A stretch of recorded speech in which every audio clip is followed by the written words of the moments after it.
et ça sera toujours la même chose. On ne saura jamais qui c'est qui a laissé la corbeille de croissant en dessous du robinet du bidon de pétrole. Ça, on ne le saura jamais. En tout cas, il y a une chose que je sais, c'est que ce n'est pas moi. Et moi, j'étais à la messe. Eh ben alors, qui est-ce? C'est peut-être un client de l'épicerie qui, en voulant prendre un croissant, a tiré le panier sans faire attention. Ça arrive. Tu en as pris, toi, des croissants? Oui, naturellement, pour me nourrir. Ah, ça, non. Pourquoi ça? Non. Toi, tu manges, tu ne te nourris pas. Celui qui te nourrit, c'est moi. Mon frère, qui était ton père, ne l'aurait pas fait. Et tu sais que c'était un brave homme, mais il n'aime pas qu'on se foute de lui. Je me l'ai déjà dit. Bien souvent d'ailleurs. Et ça n'a jamais servi à rien. Alors à quoi ça sert de le redire? Oh, je sais bien que j'ai tort. J'ai tort d'espérer qu'un jour tu comprendras qu'il faut travailler pour vivre et que le métier d'épicier est aussi honorable qu'un autre. Et qu'un grand caravane de 28 ans comme toi pourrait aider son oncle. Tu vas encore me dire que je ne suis qu'un bon à rien. Ah mais non, non, tu n'es pas bon à rien. Tu es mauvais à tout. Je suis profondément blessé. Bon. Et voilà comme il est. Il fait des grimaces, et tout cet homme veut lui dire, il s'en fout. Ta sœur, au moins, elle est courageuse, elle travaille au magasin et elle met un point d'honneur à se tenir au courant de nos difficultés. Le mari de d'Anchois qui était moisi. C'est elle qui a réussi à les prendre à M. Carbonnière. Et pourtant, c'était pas facile. Les anchois avaient gonflé. Ils étaient pleins de petits champignons verts. On les aurait pris pour des maquereaux. Eh bien, elle l'a vendu, ce baril. Il est aveugle, ce monsieur Carbonnière. Je lui ai dit que c'était des anchois des tropiques. La voilà l'idée. Là l'idée. L'imagination. Oui, l'imagination. Tu savais surtout très bien que ces anchois, si tu ne les avais pas vendus, c'est nous qui les aurions mangés. Oui, ici sur cette table, les anchois des tropiques, nous les aurions vus tous les jours, jusqu'à la fin du baril, ou jusqu'aux obsèques tropicales de toute la famille. Mais qu'est-ce que ça veut dire, ça? Ça veut dire que ton pâté de foie, là, c'est celui que tous tes clients te refusent parce qu'il a tourné. Alors, depuis 8 jours, il est sur cette table, et il en reste pour demain. Cette nuit, on devrait l'attacher dans l'assiette, il va s'en aller. Irénée, tu sais que si l'oncle se met en colère... Oh, si l'oncle se met en colère, il va s'étouffer comme d'habitude. Et ça me fera de la peine, parce que l'oncle, en dehors de sa sauvagerie envers moi, je l'aime beaucoup. Qu'est-ce que c'est? Bonjour. Bonjour. Vous en avez encore des anchois des tropiques? Non, ça rencontre pour le moment. Et quand est-ce que vous en aurez? Oh madame, pas avant 2 ou 3 mois, le temps qu'il soit mûr. Est-ce que je peux en trouver? Impossible. Spécialité de la maison. Eh bien, tant pis. Pas pour vous.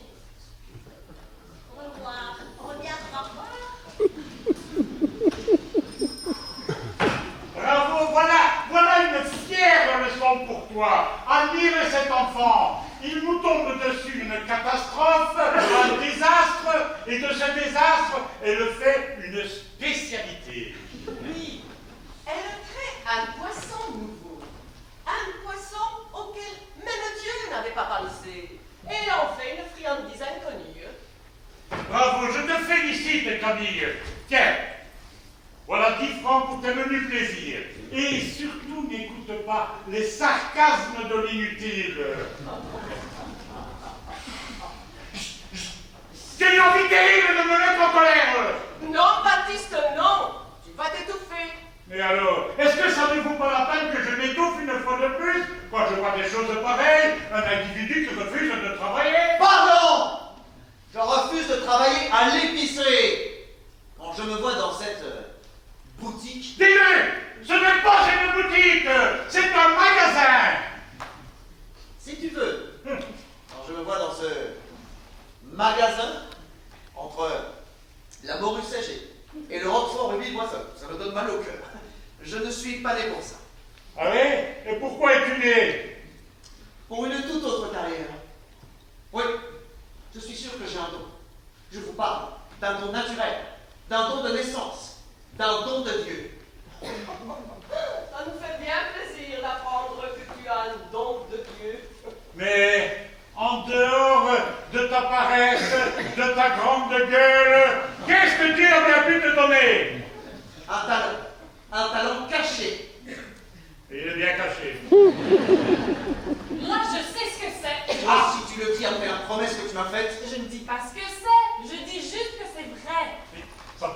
rapporter quelque chose de ce talent? Des millions. Folie des grandeurs! Non, mais tu sais combien il faut vendre de mon but séché pour gagner 1 million? Non, et je ne veux pas savoir. Mais moi, je gagnerai des millions parce que j'ai un don. Parce que j'ai un don! Parce que j'ai un don! Tu l'entends? Parce que j'ai un don! Ah! Et ce n'est pas mon neveu, c'est le tien! Oh, peu cher. Oh mon Dieu, il est devenu complètement fada. Moi, je trouve que tu devrais le dire, ton don à l'oncle. Non, non, non, Camille, non, il rigolerait. Tu sais, il n'est pas bête, l'oncle. Il ignore absolument tout du cinéma. Il y est allé 2 fois avec tante. Oui. La première fois, il a dit « Mon Dieu, quand ça bête !» La deuxième fois, il a dormi. C'est vrai, mais il y allait tout de même. Il a lui avoué que ma vocation, c'est le cinéma. Non, non, non, Camille, non. Peut-être qu'il te découragerait. Oh, ça. Je sais que je suis né pour ça. Je sais, j'ai une vocation. Moi aussi, un jour, j'aurai mon nom en haut des affiches. Si Dieu m'envoie ma chance. Et comment te l'enverra-t-il? Je n'en sais rien, mais il me la doit. Est-ce que tu crois que Dieu se fatigue pour rien? Il m'aurait donné cette vocation, cette voix, cette démarche, cette mémoire pour me laisser dans le gorgonzola? Non, non, non, Camille, non. Dieu n'est pas fou. Et malgré quelques fantaisies comme la peste, la famine, la guerre, l'oncle, l'espoir que Dieu est une personne de bon sens. Mais ma chance, je n'irai pas au-devant d'elle. Je sais qu'elle viendra. Je l'attends ici. Allez, aide-moi. Si vous avez une chose pareille, alors c'est qu'il est fou. Mais non, ce n'est pas un fou, c'est un schmutz. Et qu'est-ce que c'est que ça, un schmutz? Tiens, il y a un schmutz par ici. Eh oui, le barman vient me dire qu'il ressemblait à Alain Delon. Et que si on lui laissait une chance de paraître sur l'écran... Edmond, viens un peu ici. Approche-toi, mon petit, approche-toi. Espèce d'imbécile! Tu t'es vu dans une glace. Tu as un nez comme une pomme de terre, un cou d'oiseau plumé, l'oreille triste, les pieds en dedans. Et tu te prends pour Alain Delon. C'est ma soeur qui m'a dit que... Allez, rampez! Alain Delon.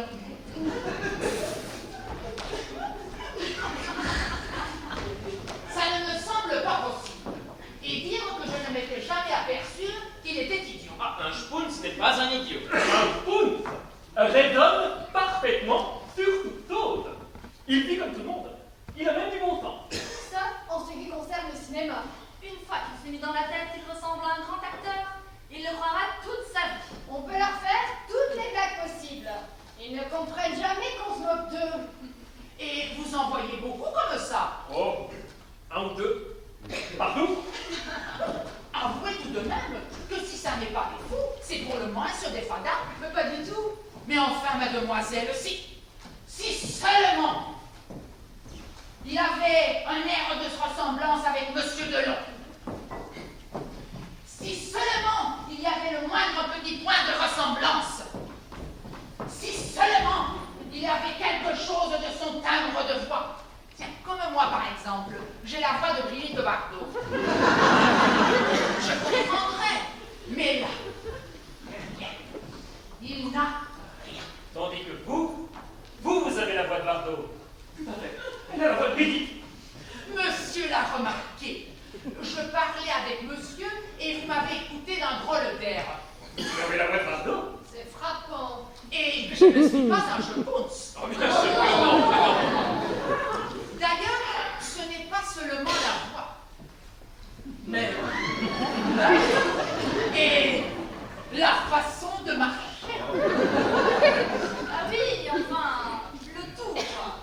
Non, pas tout, parce que je n'aurai pas la place. Et puis, j'ai aussi ma personnalité faite. Oui, vous pourriez jouer des rôles qu'elle ne peut pas jouer. Et bébé pourrait vous répondre la même chose. Et d'ailleurs, je suis sûre qu'il y a peut-être des rôles qu'elle serait mieux que... Qui sait? Mais oui, mademoiselle, qui sait? Et pourtant, il est évident que madame n'est pas un schpunz. La preuve, monsieur. c'est que je sais que vous êtes ici pour faire un film. Et est-ce que je vous ai seulement demandé à jouer un rôle? Pas encore. Ni maintenant, ni jamais. C'est simple, je ne demande rien. Mais si on vous demandait... Mais je refuserai, parce que je suis obligée de refuser. Votre profession vous l'interdirait? Non, ça, je m'en fous. Mais j'ai ma conscience. Comprenez-moi bien, monsieur. Vous venez dire que j'ai la voix de Brigitte Bardot.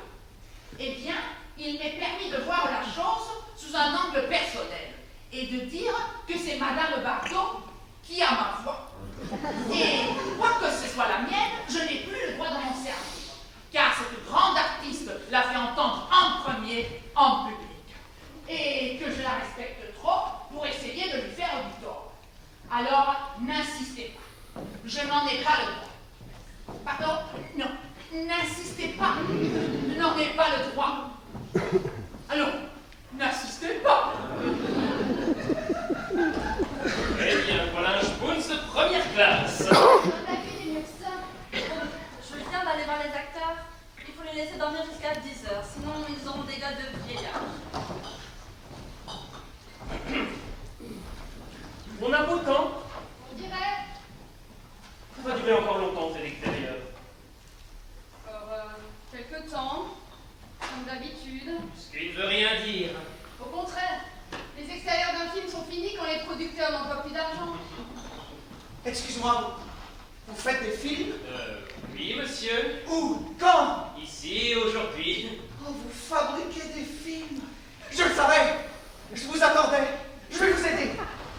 Dieu n'est pas fou! Où sont les artistes? Pas encore levé. Alors vous n'allez pas filmer tout de suite? Pas avant 2 ou 3 heures. Et jusque-là? On casse la croûte et on va faire une belote. Joignez-vous à nous. Je craignais d'être important. Mais non, cher ami, mais non. On vous réclame. Avec plaisir. Dites, ça ne vous ferait rien de repasser devant? La lumière est meilleure pour vous regarder. Pourquoi me regardez-vous? Pour habitude professionnelle et peut-être espoir secret. Espoir de quoi? Chut! J'ai dit secret. Bien.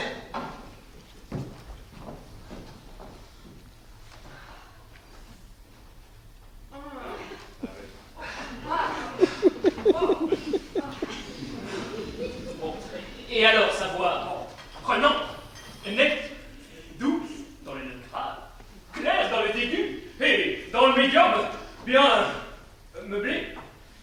Bien meublé. Ah oui, c'est une voix. Quel dommage. Pourquoi quel dommage? Mais quel dommage qu'un homme comme lui, à cause de sa famille, à cause de sa situation, ne puisse pas faire de cinéma. C'est-à-dire? Enfin, c'est toujours comme ça. Quand il y en a un bien, on ne veut pas la voir. Et faire du cinéma en qualité de quoi? Eh bien, d'acteur, voyons. Comme acteur, le physique compte beaucoup. L'élégance compte aussi, mais ce qui compte surtout, c'est le sex appeal. Pas du sex appeal, il en a plein la voix. Qu'est-ce que tu en sais, toi? Ce n'est pas aux hommes d'en juger, c'est aux femmes. Eh ben moi, je trouve qu'il en a beaucoup. Moi, je dirais même qu'il en déborde. Et toi, Françoise, qu'est-ce que tu en dis? Eh bien, c'est très difficile de juger comme ça d'une nez. Mais à mon avis, c'est un avis très personnel. Il me semble qu'il n'en manque pas.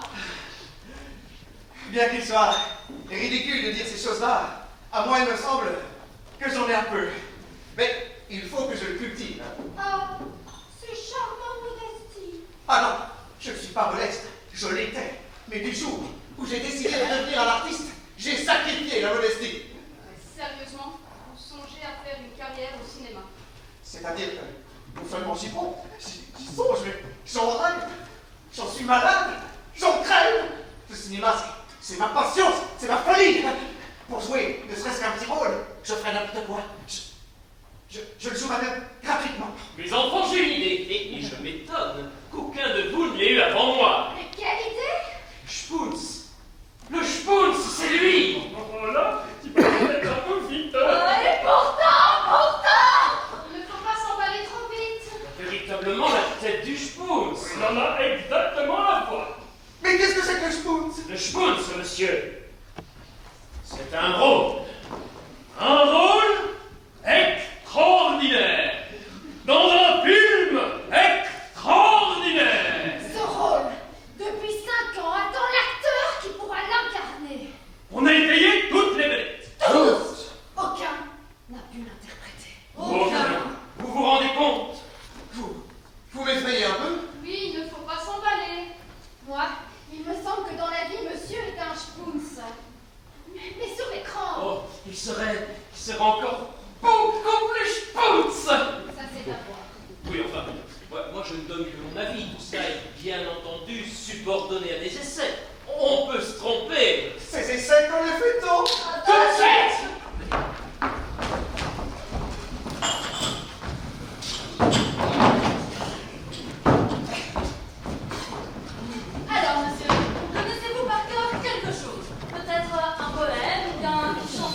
je vais vous proposer autre chose qui sera nettement plus concluante. Ce qui est intéressant. Laisse-le parler. Oui, merci.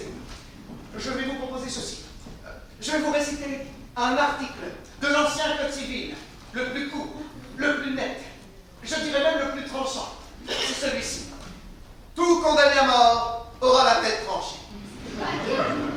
Mais ça peut devenir. Je prétends devant votre accueil amical vous donner une démonstration complète de mes modestes mérites. Je vais avec cette simple phrase vous inspirer les sentiments les plus divers. Tout sera dans l'expression. Ce qu'il doit avoir comme expression. Attendez, ne me louez pas à l'avance. Attention, c'est vrai? Absolument, oui. Bien. Je commence. Demandez-moi les expressions qui vous intéressent. Animal. Animal. Tout condamné à mort aura la tête tranchée. Hystérique. Tout condamné à mort aura la tête tranchée. Québécois. Tout condamné à mort aura la tête tranchée. Coital. Post-coital. Tout condamné à mort aura la tête tranchée. Idiot. Idiot. Tout condamné à mort aura la tête tranchée.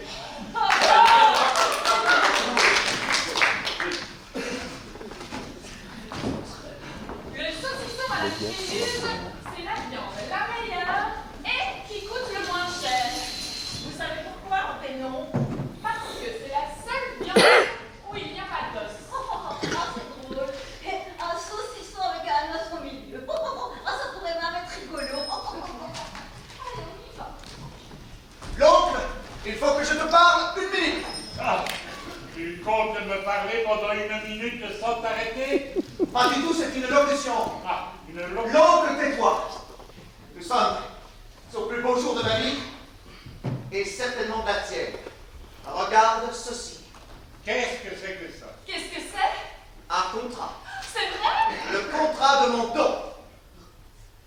Eh ben, voyons voir. Je vais te lire moi-même. Mais Qu'est-ce qui se passe ici? je n'en ai pas la moindre idée.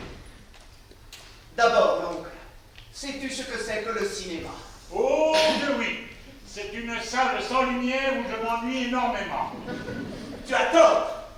J'ai tort de m'ennuyer. Ah, mais dis donc, tu crois que je le fais exprès? Mais parce que de m'ennuyer, ça m'ennuie. Bon, ensuite. L'oncle, mon don de Dieu, c'est le cinéma. Quoi? Oui, comédien, acteur, tragédien.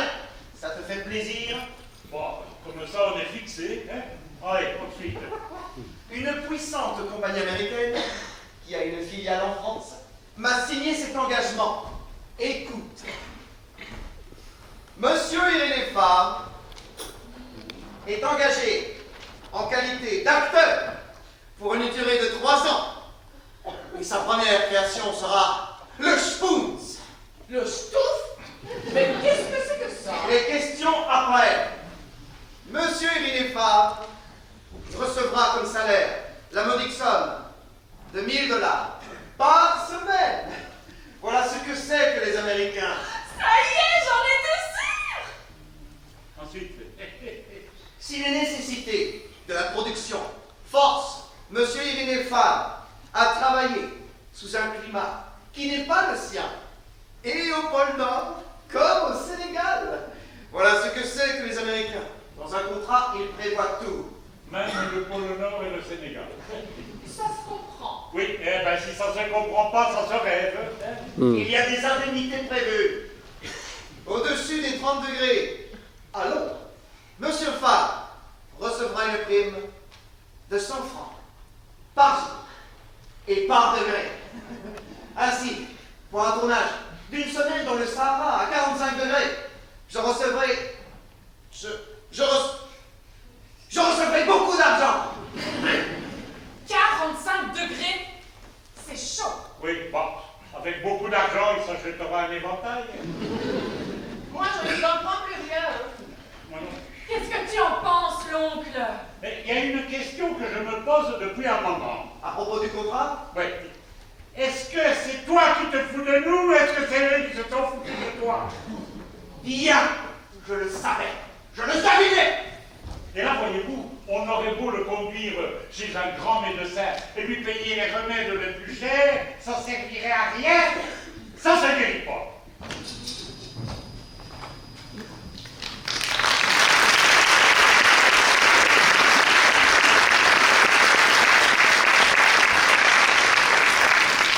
Bien s'amuser, oui, mais enfin la rigolade a ses limites. Et si ce type-là partait pour Paris? À condition qu'il prenne le train, il y arriverait. Et puis? On s'en fout. Oui, mais est-ce que lui, en arrivant à Paris, est-ce qu'il s'en foutrait? Écoute, c'est déjà assez compliqué d'être moi, je vais pas en plus me mettre à la place des autres. C'est vrai que mon marché, ça nous donne à tous une responsabilité. En tout cas, moi, ça m'ennuie d'avoir été dans ce coup-là. Si c'était à faire, je ne le ferais pas. Ouais, mais toi, tu as toujours des scrupules. Hein. S'il passe un canard boiteux, alors ça c'est important, ça c'est intéressant. Et du moment que ces personnes viennent, pour toi ça devient quelqu'un. Madame! Mademoiselle? Madame, bonjour. Je suis la sœur d'Irénée et je suis venue vous remercier. Il n'a certainement pas de quoi. Je ne connais aucun Irénée. Mais si, Irénée! L'acteur! Enfin, le futur acteur, celui que vous avez fait engager pour le Stouf ou le Putz, enfin, je ne sais pas très bien prononcer. Il ne faut rien exagérer, il n'y a encore rien de bien certain. Mais si, il me semble bien que vous lui avez fait signer un contrat. Ah oui, un contrat, c'est toujours quelque chose. N'est-ce pas? Mais seulement voilà, il y a quelque chose qui nous a paru bizarre. Alors peut-être que c'est parce que nous n'y connaissons rien au monde du cinéma, mais mon oncle ne veut pas le croire. Et il n'arrête pas de dire, excusez-moi l'expression, qu'on s'est foutu de lui. On le verra bien.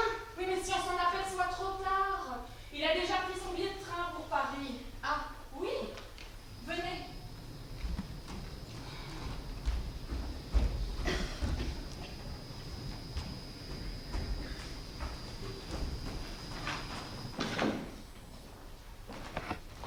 Alors, tu es décidé, tu t'en vas? Qui m'en empêcherait? Oh, certainement pas moi.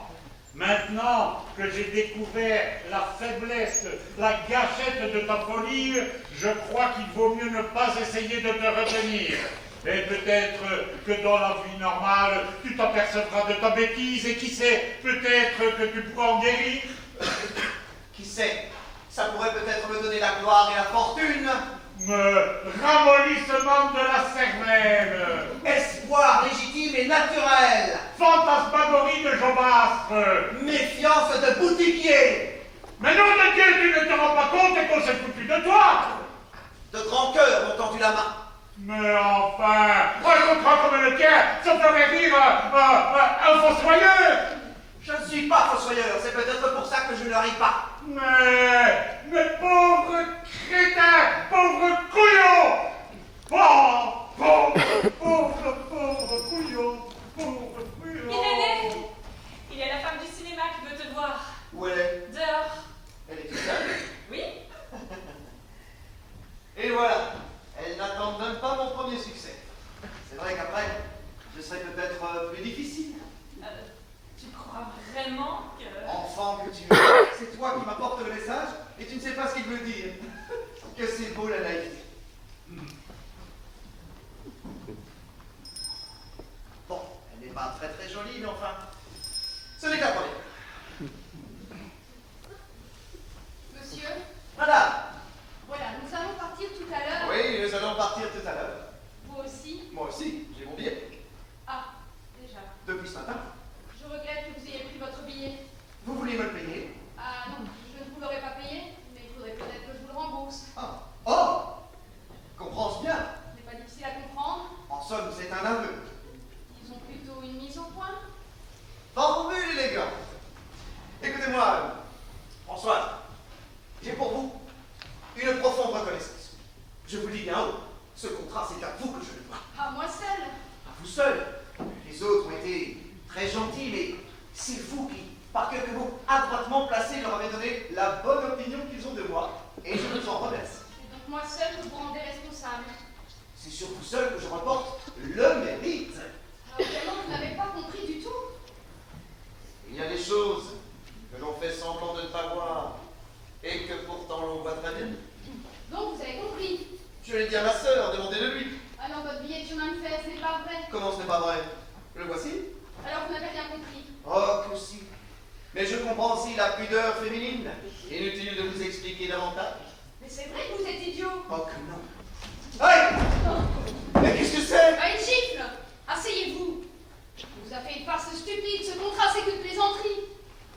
Vous étiez prétentieux, alors pour rire, on vous a fait ce contrat. Mais quand j'ai compris que vous alliez partir pour Paris, je me suis dit que mon devoir était de vous dire la vérité. Dans ce cas, comment expliqueriez-vous que mon oncle, qui ne vous connaît pas et qui ne pourrait être au courant de la plaisanterie, m'a dit exactement la même chose que vous? Parce que votre oncle a du bon sens. Tandis que moi, je n'en ai pas. Pas beaucoup. Oh, merci. Non. Vous avez de la poésie.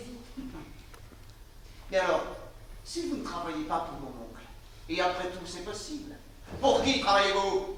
Quelle vedette vous a chargé, moyennant finance, d'écarter de leur chemin les jeunes natures qui pourraient un jour menacer leur gloire et leurs intérêts? Monsieur, un peu de bon sens. Ou alors, il y aurait une troisième explication.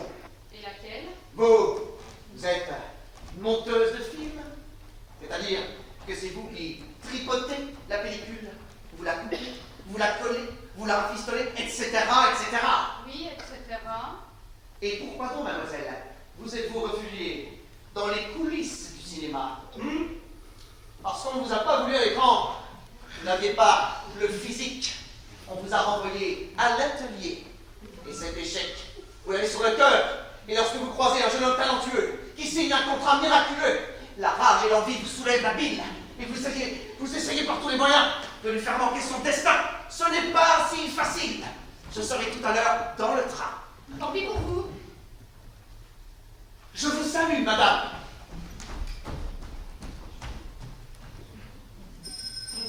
On a eu la bonne idée de faire une blague à un fou.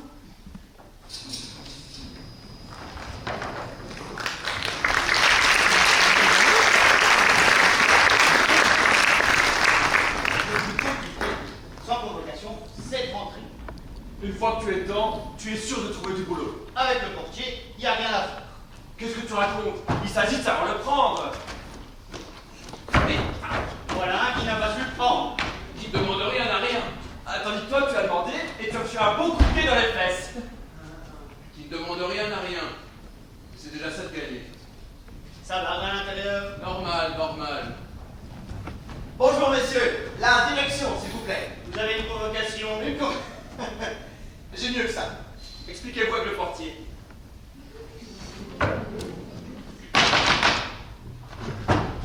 Qu'est-ce que c'est? La direction, s'il vous plaît. De la part de qui? J'ai un contrat. Veuillez prévenir monsieur Meyerbaum que le Spoots est arrivé. Aïe. Et vous venez bien pour ça avec ça? On viendrait pour moi $1000 la semaine. La semaine dernière, j'en avais un pour 15 000 $ la journée. Hop. Ayez la bonté d'attendre sur le trottoir, monsieur. Mais dans la rue avec... Calmez-vous, monsieur. Je vais faire prévenir monsieur Meyerbaum. Encore un coup de la bande à ce truc.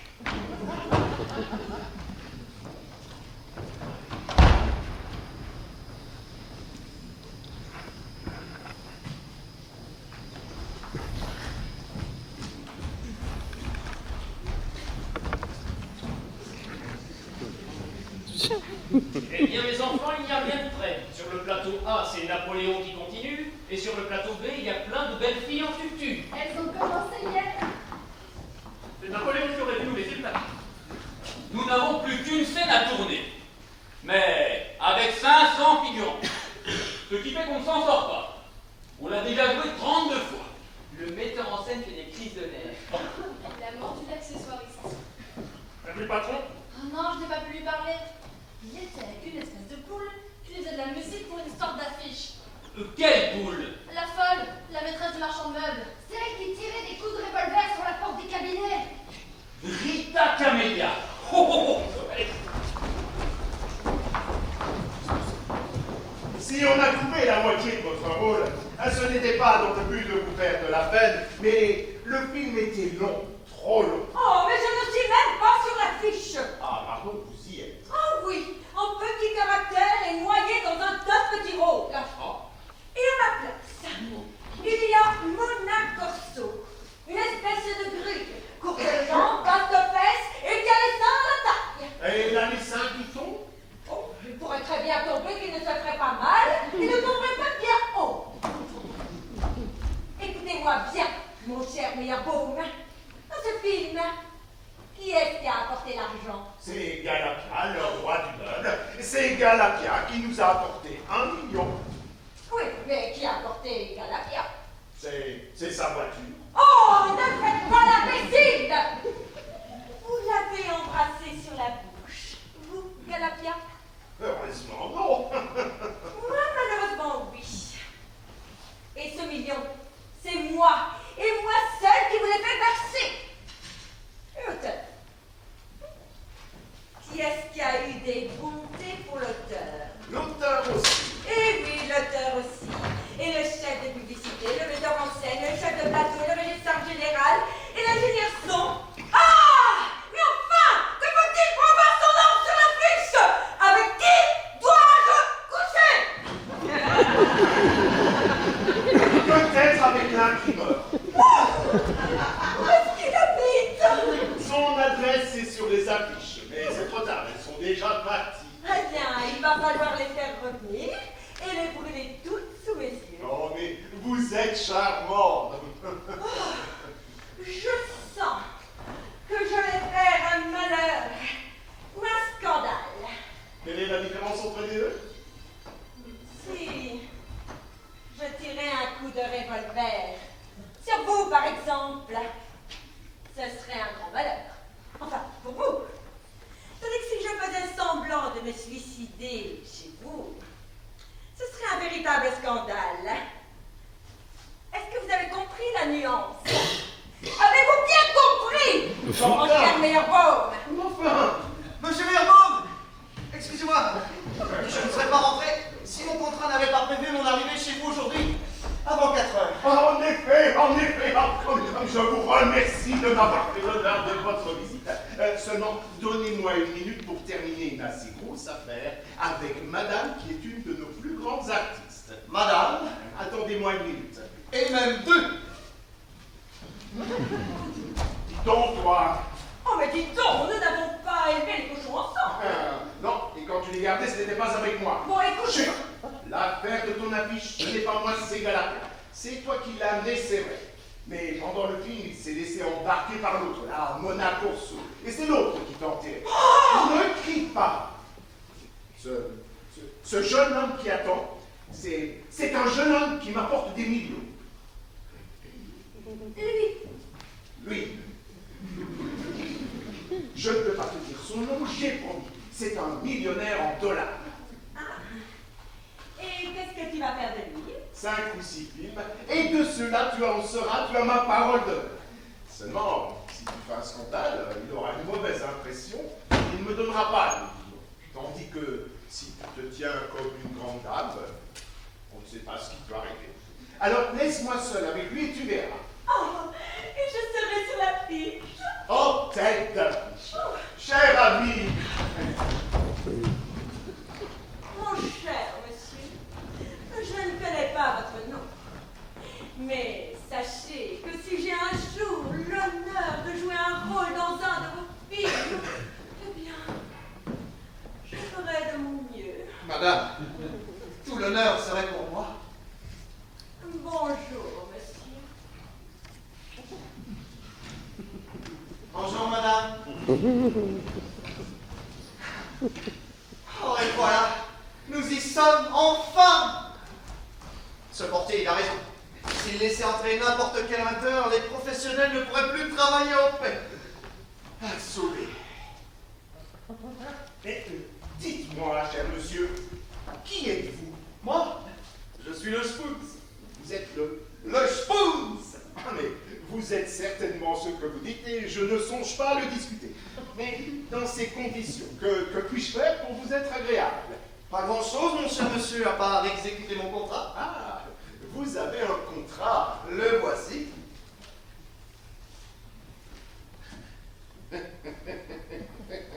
1000 dollars par semaine, ce n'est pas mal. Pour commencer. Évidemment. Parce que, après. Ah oui, après. Par contre, je dois vous dire que je refuse de tourner ce matin. D'accord avec vous. J'aimerais lire mon texte, choisir mes costumes. J'imagine que vous me comprenez. Parfaitement. Mais j'exige de commencer cet après-midi. Je le note. J'avais oublié. Je dois vous demander une avance instantanée de 10 000 francs sur la caisse, avance prévue au contrat. Monsieur, vos désirs sont des ordres, je vais immédiatement chercher l'argent. Accordez-moi une minute. 7 minutes, je vous l'accorde. Merci. Il y a un fou bien.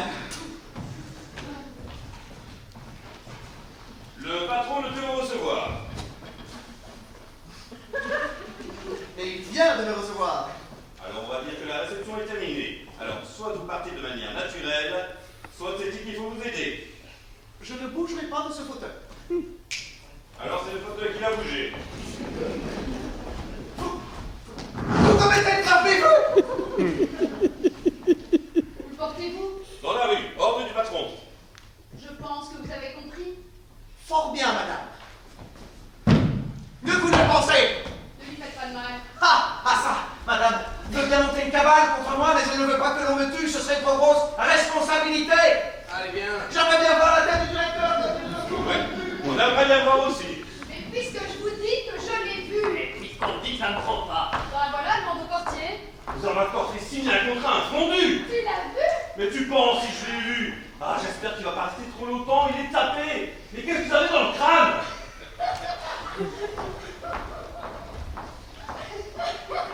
Il est parti. Bonjour, chers amis. Eh bien, que se passe-t-il? Êtes-vous au courant du malentendu? Du tout. Le portier, il m'a interdit d'entrer des studios. Alors, je me suis dit qu'il y avait quelque chose qui clochait. Et c'est le cas. Alors j'ai attendu l'occasion et j'ai réussi à me faufiler subrepticement. Excellent début. J'ai croisé le directeur. Vous l'avez vu. Il m'a reçu les bras ouverts. Il m'attendait. Vous l'a dit. Il me l'a dit. Et c'est normal. Et quelle fut sa réaction? Enchanté. Il était enchanté. Oh. Et quelques minutes plus tard, le portier m'a littéralement jeté dehors.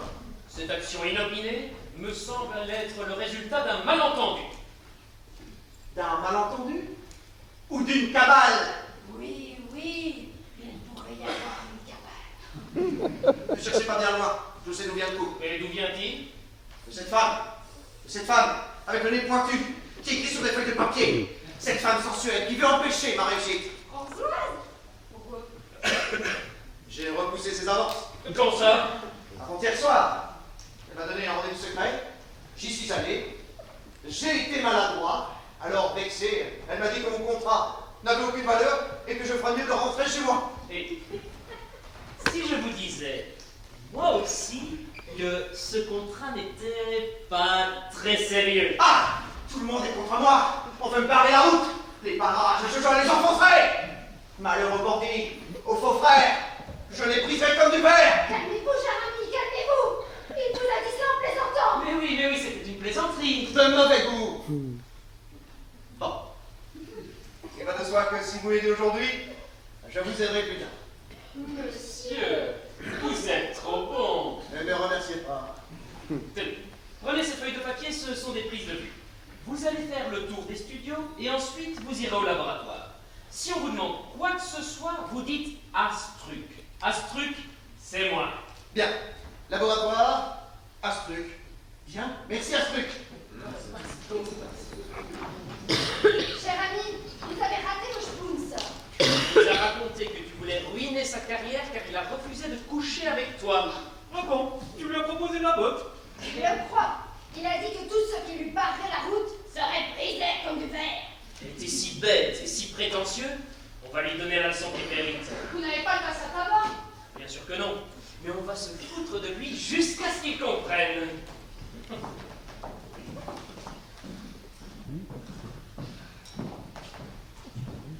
Je vous préviens que mon contrat finit ce soir, qu'à partir de demain, c'est 20 000 francs par jour de plus. Ah, il a fini ce soir. Venez, monsieur le Bourguillon, calmez-toi, venez. Ce soir. Ça la souper, venez. Scusa, venez. Qu'est-ce que c'est que ce gars-là? Botikar Gladunov. C'est un Allemand. Vois-tu? Enfin, il a pris un nom russe et il part avec l'accent italien. Ça lui a permis de devenir un grand metteur en scène français. Il a du talent. Mais qu'il en fait. En tout cas, il a voulu faire une grande scène, il n'arrive pas à s'en sortir. Et si on lui envoyait le Spoons? On l'habille, on le maquille et on le fait débarquer en plein milieu d'une scène. Il aurait dû la petite piste de coup de pied dans les fesses. Alors moi, j'en suis pas. Oh, ouais, alors.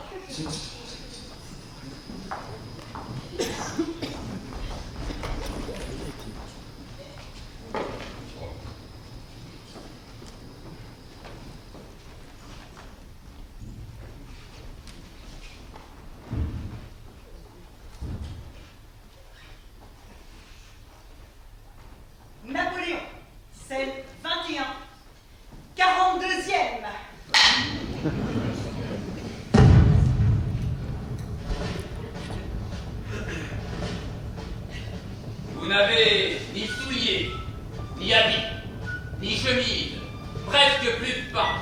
Et nos magasins sont vides. Ceux de l'ennemi regorgent de tout. C'est à vous de les conquérir. Vous le voulez? Vous le pouvez? Par contre... Napoléon! Je suis ton père! Oh non, non, non! C'est pas vrai! Si! C'est pas plus ça! Coupé, oh mamma mia, vous êtes un fou, tu es laisse plus mamma mia, puis Tony Barilla, puis ta canzone, vous êtes un fou, attrapez-le, ce fou! Waterloo mort de plaine. Comme une onde qui bout dans une urne trop pleine. Dans ton cirque de bois, de coteaux, de ballons, la pâle mort se mêlait aux sombres batailles. D'un côté c'est l'Europe, et de l'autre la France.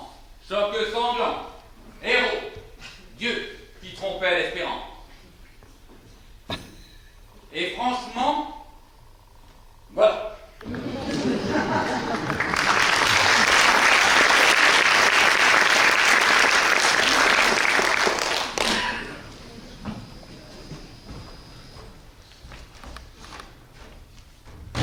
Il s'est planté dans les accessoires. Non, pas. Grâce à lui, on va faire un cachet de plus. T'as raison, faisons semblant qu'il est ailleurs. Allez les gars, il a trouvé le point. Allez, plus vite, Eh ben, mon vieux, il n'a pas compris cette fois-ci. Assis-toi, il n'est pas blessé. Il a détalé comme un lapin. Et où est-il? Il s'est planqué dans les accessoires. Il a fait semblant de pas le voir.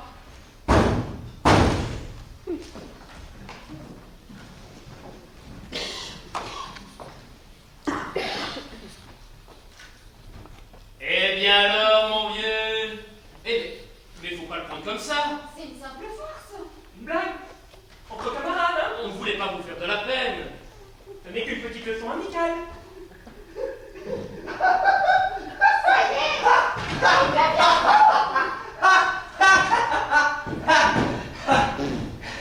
Tout de même, avouez que je vous ai bien lu. Ah bien oui, moi j'ai cru qu'il pleurait. Moi? Pourquoi? Parce que je vous ai fait une blague? C'est vous qui nous avez fait blague. Quelle blague? Vous n'avez pas compris alors? Vous ne comprenez jamais rien en fait. Que faut-il comprendre? Que dans cette affaire, c'est vous les schmutz. Moi je n'ai pas marché une seule seconde. D'ailleurs cette histoire était trop bêtement montée. Est-ce que vous avez vraiment cru que je voulais faire du cinéma? On ne l'a pas tout à fait cru, mais enfin vous le disiez. Et savez-vous pourquoi je l'ai dit? Parce que j'ai tout de suite compris que j'avais affaire à une bande d'imbéciles, de son cœur. Alors j'ai voulu m'amuser d'eux. Ce n'est pas très charitable de votre part. Mais pourquoi voudriez-vous que je sois charitable? Osez me dire que la prochaine fois que vous allez croiser un schmutz, vous n'allez pas essayer de vous moquer de lui. Seulement pour que ça réussisse, il faudrait que ce soit fait avec plus d'esprit. Heureusement que vous êtes tombé sur moi. Mais c'est moi. C'est bien en boîte. Vous avez très bien fait. Vous voyez, nous ne sommes pas vexés du tout. C'est même élégant. Mais vous, ce que vous avez essayé de faire, ce n'était pas très élégant. Imaginez que je sois qu'un pauvre type, hein? Que je me retrouve à Paris tout seul, sans le sou. Vous feriez quoi? Vous inviterez à déjeuner? Et on vous paierait votre billet de retour. Oh non merci, ça n'en vaut même pas la peine. Je suis juste venu pour voir jusqu'où vous pousseriez la cruauté. Maintenant je suis fixé. Et des billets de chemin de fer, je puis vous en payer à tous et à tous les spoons du monde entier. Ce serait une bonne affaire pour les compagnies de chemin de fer. Nos camarades vont savoir que vous êtes moqués de nous. Nous allons être ridicules. Tant pis pour vous. Messieurs, mesdames, le patron vous cherche. C'est le meilleur bombe. Il est avec le metteur en scène russe qui crie d'une force terrible. Mais on s'en fout de ce russe. Non, mais il faudra du coup assez un plafond. On lui dit la vérité. Bah oui, on a déjà assez de vices comme ça pour pas être menteur par-dessus le marché. Françoise, occupe-toi de lui.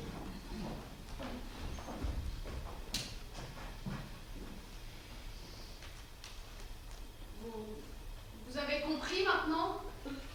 Moi, mais j'avais compris depuis le début. Ne dites pas de bêtises, ça ne sert à rien. Combien avez-vous en poche? Moi, il doit me rester un franc 50. Et qu'allez-vous faire? N'importe quoi. Ou même rien du tout. Je ne sais pas où j'en suis. Vous avez prévenu? C'est le plus terrible. Parce que vous êtes pur. Vous êtes... Couillon? Non, pas du tout. Vous aviez une confiance qui vous aveuglait. Une confiance en qui? En moi. Il n'y avait vraiment pas de quoi. Non seulement je m'admirais, mais je méprisais les autres. Et du haut de mon piédestal, les autres me semblaient si petits, mesquins, stupides. C'est affreux. N'allez pas vous imaginer. Oh, mais je n'imagine plus rien. Et je ne prends même pas ma petite histoire au tragique. Les malheurs d'un imbécile ne font pleurer personne, pas même lui. Ce que je regrette surtout, c'est mon attitude dans le passé. Ainsi tenez, mon oncle. Je l'ai méprisé lui aussi, du fond du cœur. Affectueusement, bien sûr, mais enfin, je le méprisais. Vous n'aviez pas raison. Oh que non. Il travaillait pour me nourrir. Et il me donnait de l'argent de poche. J'avais honte de l'épicerie. Mais c'est l'épicerie qui aurait dû avoir honte de moi. N'en faites pas un drame. Mais c'en est un. J'étais enfin persuadé que j'étais devenu quelqu'un. Et je m'aperçois que je ne suis personne. Ça fait une grosse différence. Si vous ne devenez jamais une vedette de cinéma, il y a tout de même d'autres métiers. Mais puisque je vous dis que je ne sais rien faire, je ne sais même pas planter un clou. Une fois, j'ai essayé. Je me suis cassé un doigt.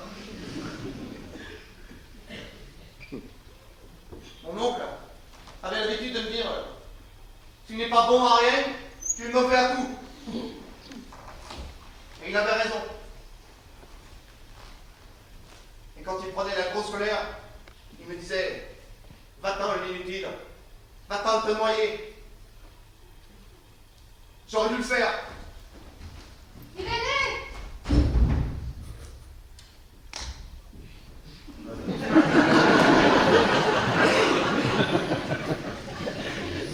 Parfaitement. Je n'accepte pas qu'on laisse entrer un idiot sur un plateau où je suis déjà. Je vous comprends, cher maître, je vais prendre les sanctions nécessaires, ne craignez rien. Oui.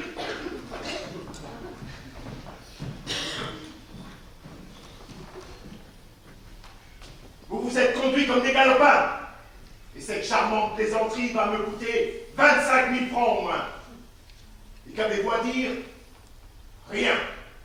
Eh bien, moi, j'ai quelque chose à dire.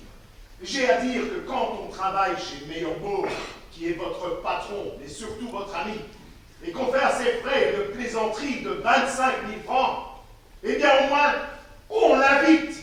Si Pour qu'il rigole un peu, lui aussi. Si on avait su... Ah, vous n'êtes pas chic. Moi, je suis au bureau toute la journée. Je calcule, je combine, je cherche le fric pour le prochain film. Vous faites du vrai cinéma. Vous faites des blagues tordantes et vous ne m'invitez jamais. Pourquoi? On n'ose pas, nous, monsieur Meyerbeau. Parce que je suis vieux. Savez-vous quand est-ce qu'on devient vieux? C'est quand les jeunes vous laissent tomber. C'est quand on tutoie tout le monde et que plus personne ne vous dit tu. Vous mangez ensemble, vous travaillez ensemble, vous faites des blagues ensemble. Monsieur Meyerbeau. Et voilà, Monsieur Meyerbeau. Mais quand je ne suis pas présent, vous devez dire c'est en douille de Meyerbeau. Jamais quand nous nous croiserons, je n'en trouverai un qui aura la gentillesse de me dire alors mon vieux, comment vas-tu? Ah non, cette amitié-là, c'est fini. Et ça, justement, c'est la vieillesse. Allez, rompez! Allez faire vos blagues sans moi! Et si l'autre vient vous engueuler, le faux russe, le faux italien, enfin, le vrai metteur en scène, s'il vient vous dire quelque chose, foutez-lui mon pied derrière! Ah tiens, tu es encore là, toi. Hein? C'est idiot ce que je viens de leur dire. Non, ce n'est pas idiot, monsieur Meyerbeau. Mais si on ne vous a pas invité pour la blague, c'est stupide. Moi, je peux vous mettre sur le coup pour une bonne action. Ah, c'est moins jeune. C'est pour ce pauvre garçon que nous avons fait venir le Spouns. Il n'a plus un sou. Tu veux de l'argent pour le renvoyer à sa famille? Ah non, non, il ne peut pas rentrer chez lui. Il m'a dit qu'il préférait se noyer. Il aurait tort. Et qu'est-ce qu'il peut? Il voulait jouer la comédie, mais maintenant il ne veut plus. Non, Il se contenterait d'un petit emploi. Je l'ai vu ce matin. Il m'a fait l'effet d'un aliéné. Oui, mais depuis, il s'est pris pas mal de coups de pied au derrière. Bon. On va voir si on peut pas le mettre aux accessoires.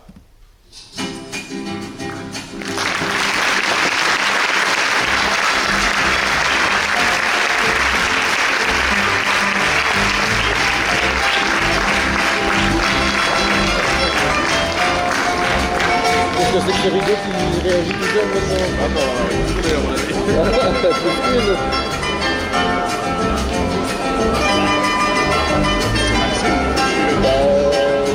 Je pense que les deux, ça a changé. Parce qu'il y a eu deux. Et c'est parce que j'ai refait les commandes en main, puis je fais ici, et que je referme le rideau. D'accord.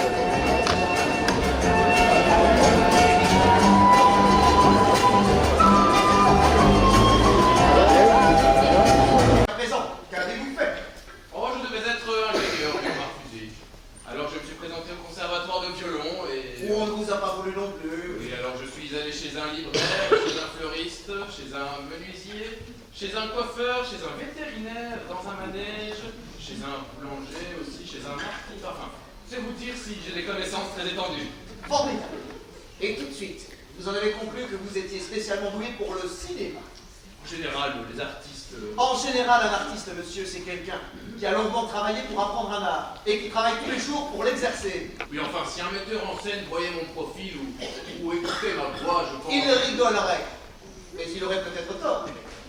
Au fond, vous avez l'air tellement prétentieux que vous plairiez peut-être aux femmes. Non, pour ça, j'en suis sûr. Et non, monsieur, c'est encore plus beau.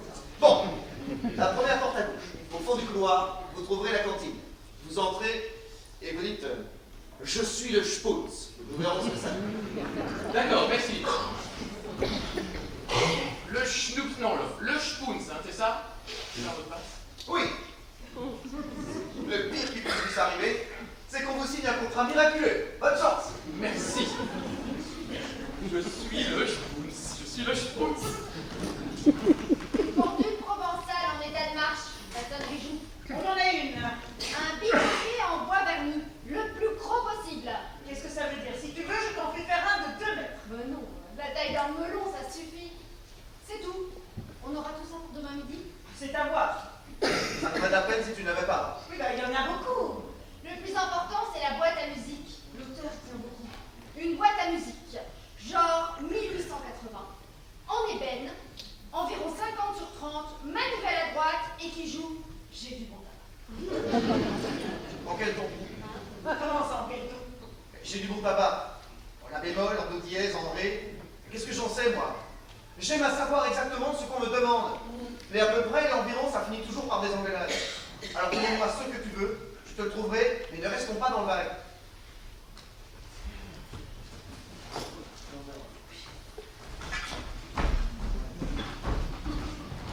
Ce garçon est un acteur comique extraordinaire. Qui t'a dit ça? Mais moi, ça se voit. Ah, il est certain qu'il a une tête particulière. Mais un acteur comique, ce n'est pas que ça. Écoutez, ça fait 6 mois qu'il est avec nous. Même les jours de congé, car nous allons au cinéma ensemble. Tu sors avec lui. Mais non, avec eux. Avec Asturk, Dromard, Martelet, la bande, quoi. Eh bien, Irénée, ce n'est pas seulement pour ses traits qu'il est comique. C'est sa façon de se lever, de marcher, de s'asseoir. C'est les expressions de son visage. Et puis chez lui, c'est naturel. Il ne se doute même pas qu'il est comique. Il a peut-être du génie. Ou tu as peut-être le béguin. Monsieur Mirbeau. Oh, il faut se méfier des comiques. Ils font parfois plus de béguin que la gueule des jeunes premiers. Alors comme ça, il a du génie et il est accessoiriste. Ah, il est certain que ma maison serait bien mal organisée si on laissait le génie aux accessoires. Bon, on va lui donner un petit coup. Je viens de recevoir le manuscrit du prochain film pour préparer mon travail. Ce serait extrêmement drôle si Irénée avait le second rôle. Qui est la vedette? Galibert. Galibert. Oui, au fond, à côté de Galibert, on peut mettre n'importe qui. Oui, mais il ne faut pas lui dire que c'est un rôle comique. Il ne veut jouer que les amoureux et les héros. Ah, avec la tête qu'il a. C'est justement ça qui sera drôle. Bon, ben, parlons-en à Charlie et à Sue. Ils sont d'accord? Alors, c'est un petit complot. Un petit complot pour faire réussir un ami. Ah, c'est extrêmement sympathique. Je suis le Spoons! Je suis le Spoons!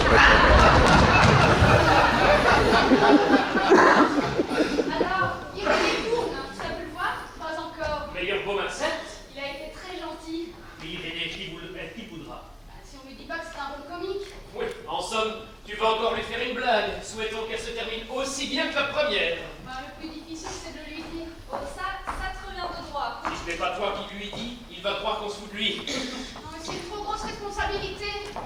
Qu'est-ce qui est une trop grosse responsabilité? Iris, justement. Voilà, j'ai parlé avec Monsieur Meillerbeau, mais ça y est, vous allez tourner. Eh bien, qu'en dites-vous? Non, je vous dis non. Mais pourquoi? Parce que depuis 6 mois, je suis heureux. Vous m'avez fait donner une place, petite, mais elle me plaît. Alors je dis non. Tenez, pour demain, il me faut 3 cintres, une boîte à musique, un kayak en peau de phoque, un corps de chasse, mi bémol, un verre solitaire dans un bocal, un perroquet muet et un chien en cuir. C'est joli. Et pour demain, matin, midi, j'aurai tout trouvé, tout loué, tout acheté. C'est passionnant. Dans ces conditions, je n'insiste pas. Ça n'y changerait rien. Moi, dans les films, les acteurs, je ne les vois plus. Je ne regarde que les accessoires. On n'admire pas assez l'accessoiriste. Ils sont au travail. On ne se rend pas compte qu'une théière mal choisie peut foutre en l'air une scène d'amour. Il me semble qu'un mauvais acteur peut faire plus de tort qu'un meilleur. Raison de plus pour que je refuse de jouer un rôle. La théière, je veux bien la fournir, mais ma cafetière, non.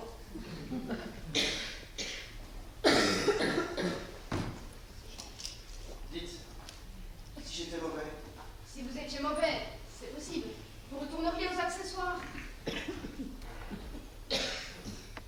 Je dois dire non, mais je dis non. Insiste pas. Non, n'insistez pas. Dites non. Mais qu'est-ce que c'est exactement ce rôle?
entièrement de votre avis.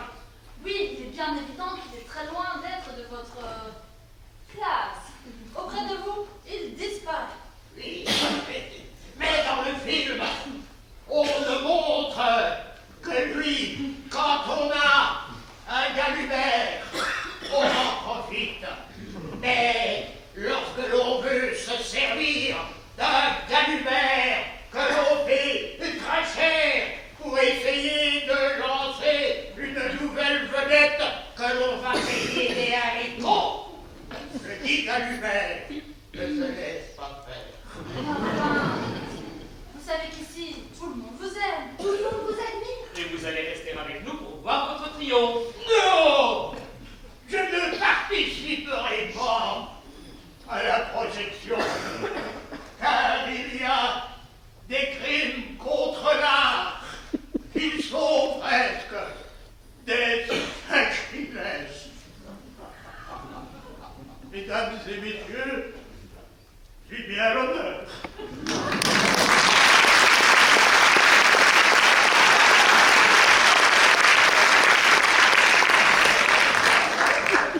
Ah, ce vieux cabot! Il n'est pas le seul acteur au monde. Mais ce qu'il dit, ce n'est pas vrai. Le pire, c'est que c'est vrai. On a attiré cette vieille gloire dans un traquenard. Ah, comme tu exagères tout de même. Non, le rôle d'Irénée est excellent. Il aura un très grand succès de comique. Mais Galubert, lui, est cuit. Ah, Françoise, où est Irénée? Il est sorti se promener dans les couloirs. Il ne viendra pas à la présentation et franchement, j'aime mieux ça. Quoi, tu crois qu'il ignore toujours qu'il a joué un comique? Il n'en a pas le moindre soupçon. C'est vrai, tu me permettras de te dire que c'est un véritable imbécile. C'est injuste avec lui. Mesdames et messieurs, la salle est ouverte. Ah,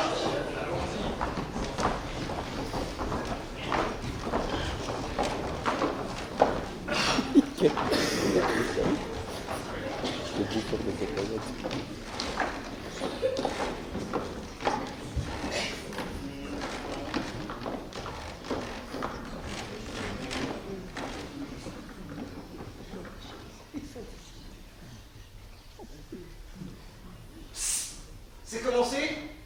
Oui, ne vous inquiétez pas, et c'est en plus sûr, ça va marcher. Oui, on dit toujours ça. Mais voilà, c'est fini. Je n'y peux plus rien. Et si je voulais changer un mot, corriger un geste... Ah bah c'est trop tard. Oui, c'est trop tard. C'est affreux. De dire que si j'ai mal joué une scène, je vais mal la jouer tous les soirs. Demain, après-demain, à Lyon, à Grenoble, partout.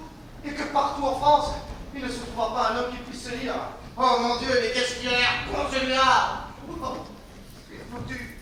Je vais être mauvais, mauvais, et on me sifflera. On me sifflera même après la mort. Mais qu'est-ce que vous en foutez, vous n'y serez pas. Quoi? Qu'est-ce qui se passe encore? Je suis sûr que j'ai entendu rire. Et ça, je ne le supporterai pas longtemps. Vous l'avez vu, vous? Le film. Et qu'est-ce que je vais bien pouvoir faire?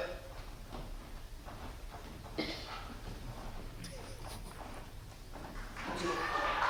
Ici, le rigole. Ah, c'est dingue. Mon Dieu, qu'est-ce qu'elle va dire? Ça y est, Qui? c'est gagné. Ils ont applaudi 2 fois. Qui? Mais vous, ils vous ont applaudi, vous, personnellement. Ma grande scène d'amour? Non, elle n'est pas encore passée. Qui c'est qui l'a fait, Laura? Oh, celle-là, j'en suis sûre. Oui, moi aussi, moi aussi. Vous croyez qu'ils vont pleurer? Comme je vous dis, la première, ce qu'on vous dira tout à l'heure. Le film est un grand succès. Mais pas tout à fait comme vous croyez. Il y a les scènes, celles que vous appeliez les scènes d'émotion. Oui, les principales. Oui, eh bien, elles font beaucoup d'effets. Mais c'est un effet d'émotion mêlé de comique. Quand je pleure, ça les fait rire. Moi, Charmant. Mais la vérité, c'est que vous êtes un acteur comique, un grand acteur comique. moi? Tous le disent. Mais non, ma scène d'amour! Elle fera rire.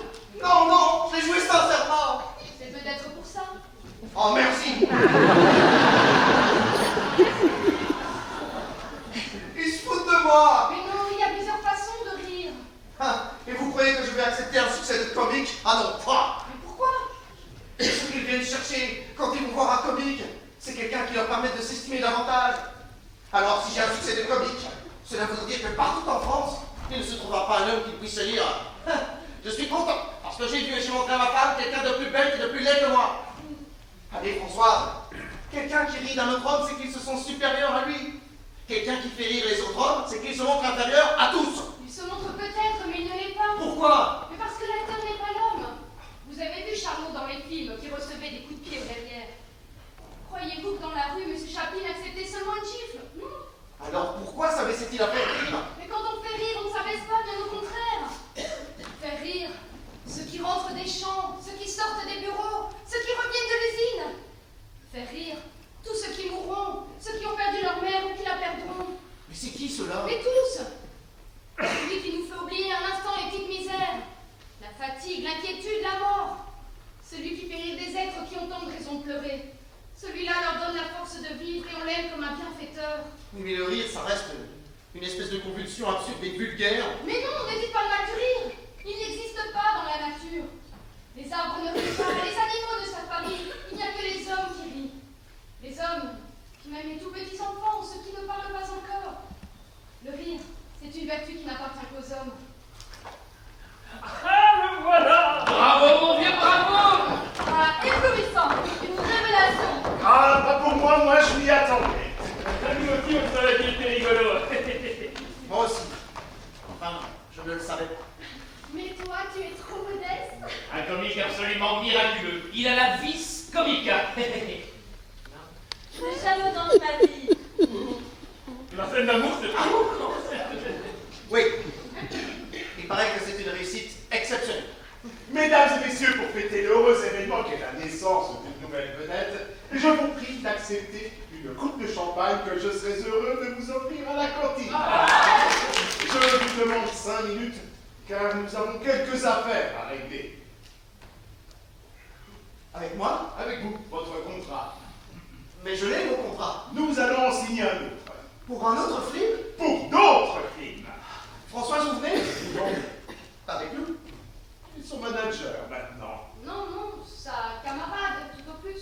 C'est déjà beaucoup. Vous verrez qu'il ira loin. À condition de ne pas se marier, bien entendu.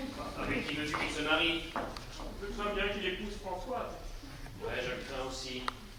Nous avons perdu 2 amis. Du moins jusqu'à leur divorce. Parce que je ne puis admettre qu'un homme et une femme puissent subir longtemps la cohabitation. Un cigare? Oui, merci.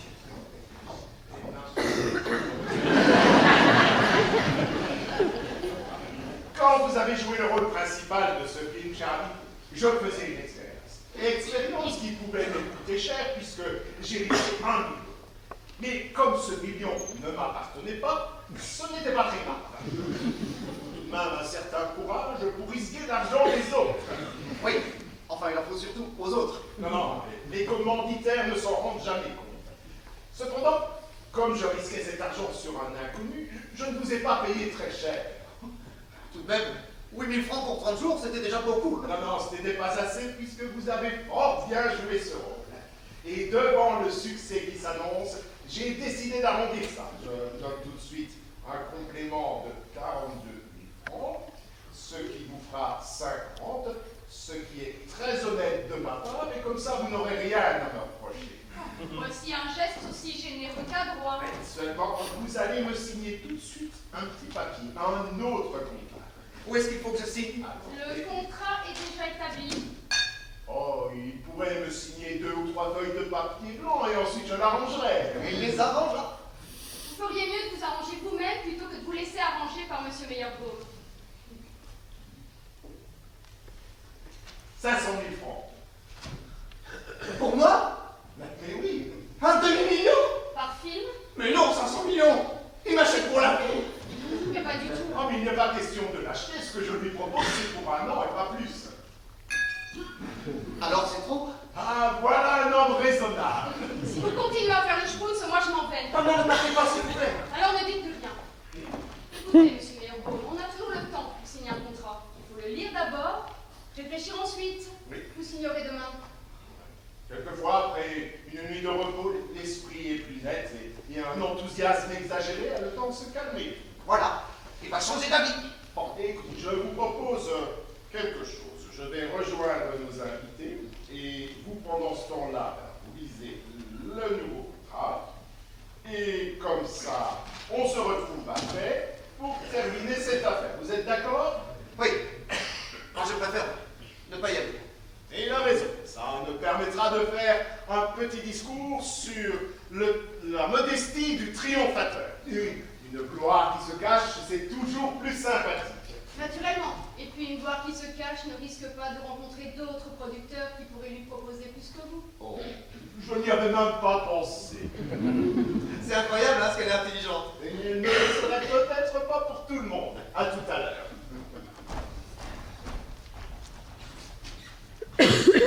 Qu'est-ce qu'il a voulu dire? N'en sais rien.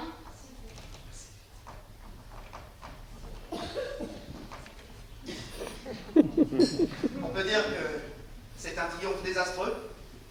On pourrait dire aussi un désastre triomphal. Vous savez à quoi je pense? Non, si vous me le dites pas. Je pense à la tête de l'oncle Baptiste, quand il apprendra que je suis devenu riche. Je pense à la joie de ma sœur. Ça doit être une bien grande joie. Partir pauvre de son village et revenir riche et célèbre. C'est une scène qui mérite d'être vue. Oh oui. Alors venez la voir avec moi. Où ça? Dans mon village. Ah mais non. Pourquoi? Votre amant se fâcherait? Non, ce n'est pas possible. Il n'est pas jaloux? Non. Il ne vous surveille pas? Non. Il est très riche? Non. Alors qu'est-ce qu'il mange et avec quoi il s'habille? Il ne mange pas, il ne s'habille pas. Vous vous foutez de moi? Oui. Je n'ai pas d'amant.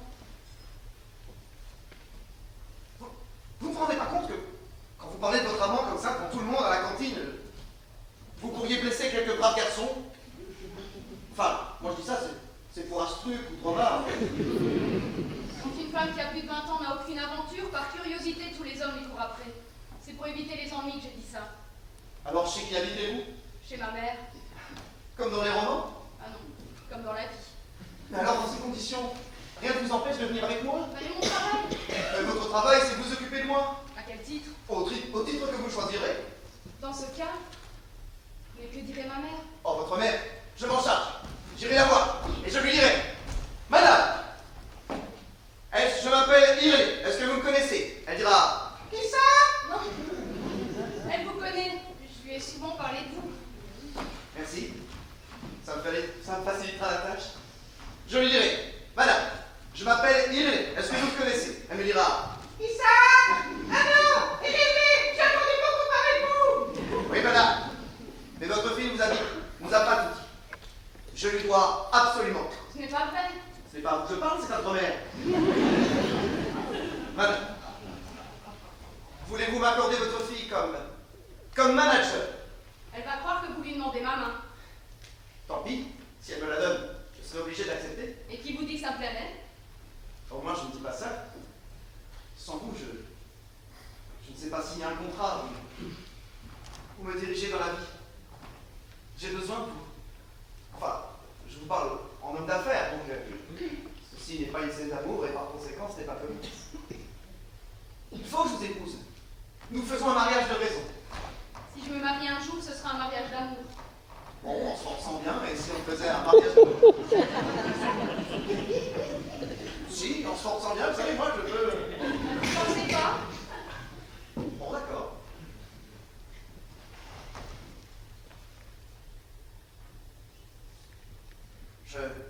Je me forcerai quand je serai plus riche. C'est ça. Vous n'êtes pas assez riche. Oh, je vous comprends. Qu'est-ce que vous exigez que je gagne pour me dire oui? Bien.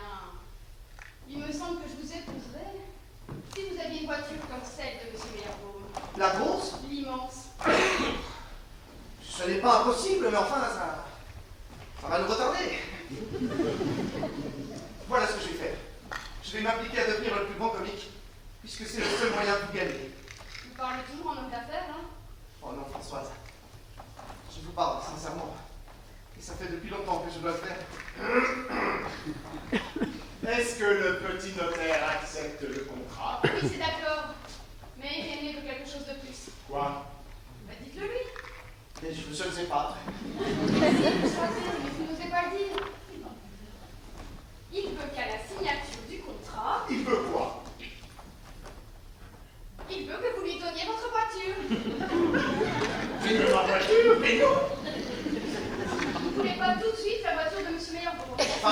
contrôler la voiture de M. Merbeau. Si, je comprends, je comprends. Bon, d'accord. Maintenant, signature.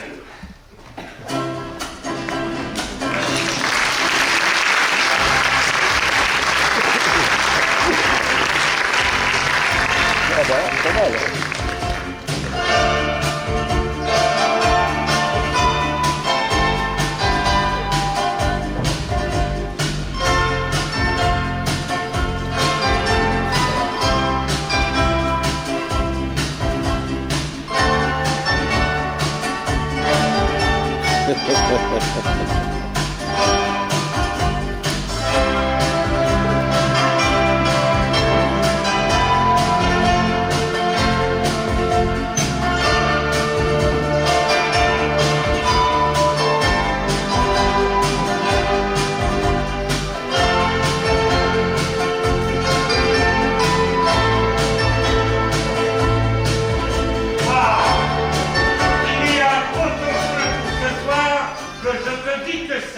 Sans mi-tonne, sans mi-jotte, ça se compose.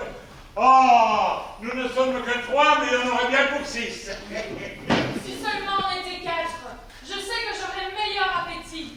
Oui, mais c'est la faute à qui si nous ne sommes pas plus que 3? Mais s'il écrivait au moins, s'il envoyait seulement une carte postale. Avec quoi veux-tu qu'il se paye un timbre? Il n'a même pas de quoi manger. Mais qu'est-ce que tu en sais? Mais de l'évidence même. Oh.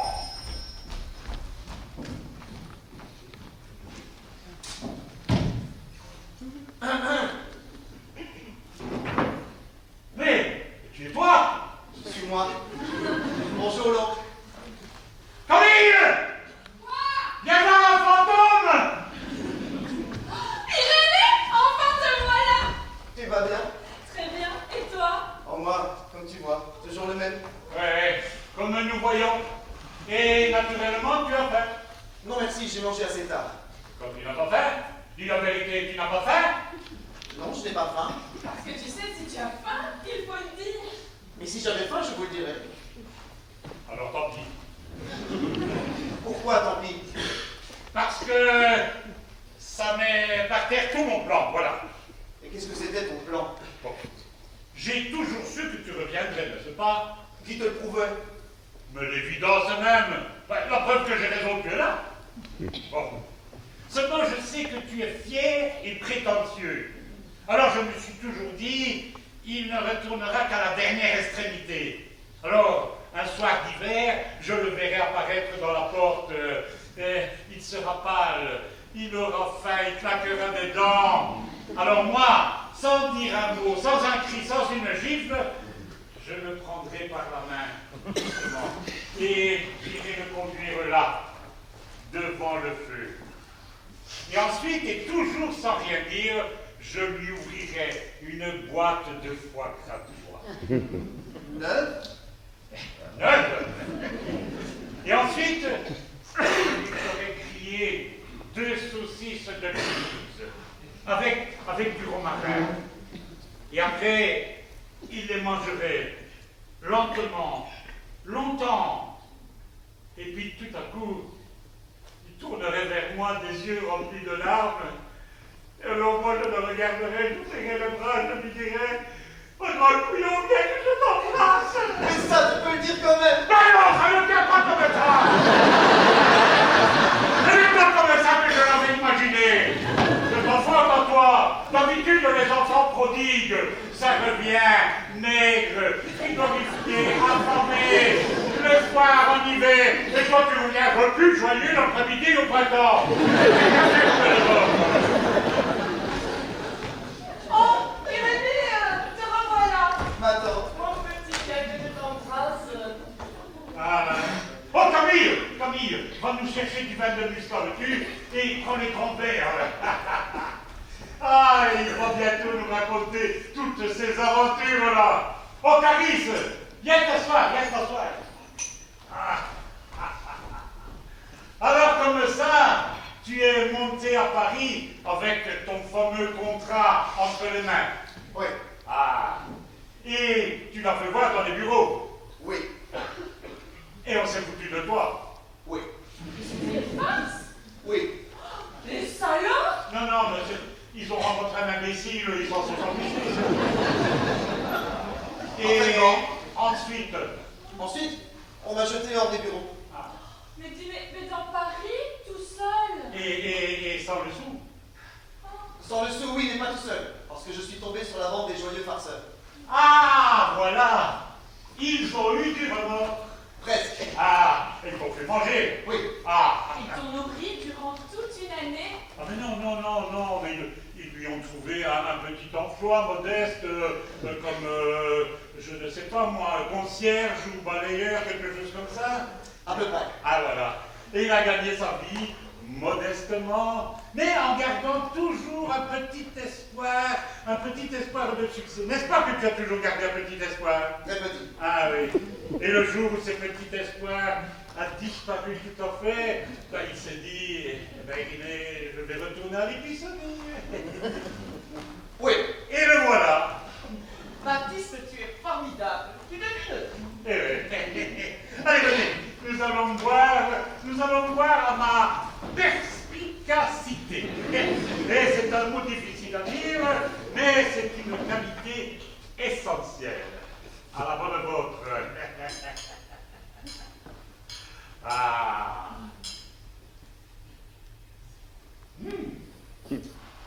Eh bien, mon bon Irénée, maintenant que tu es revenu, tu sais que tu n'es qu'un fada, un raté, un boharien, une loque, une épave, mais j'ai du tact et je ne veux pas te le faire ressentir.